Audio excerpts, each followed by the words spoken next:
జుట్టు పట్టుకుని గట్టిగా లాగేయాలి. భయపడకూడదు, జుట్టు వదలకూడదు. వదిలేవా నీ పే కట్టుకుంటుంది. రవేనా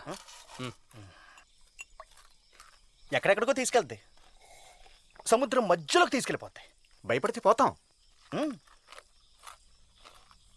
శ్మశానానికి లాక్కెళ్ళుద్ది చిమ్మ చీకట్లో. భయపడితే పోతాం. కొండ అంచులు తీసుకెళ్ళి కూర్చోబెట్టుద్ది. కిందకు చూస్తే పెద్ద లోయ ఉంటుంది. ఎలా భయపడినా పోతాం. అప్పుడు నన్ను వదిలేయండి, నన్ను వదిలేయండి అని గట్టిగా అరుస్తుంది.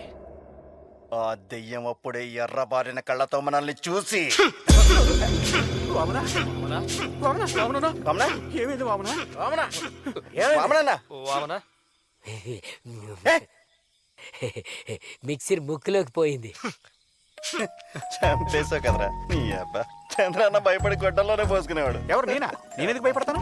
జనయ్యే వామన చూసి భయపడ్డాడు. నేనేం భయపడలేదు, కాస్త వణికానంతే.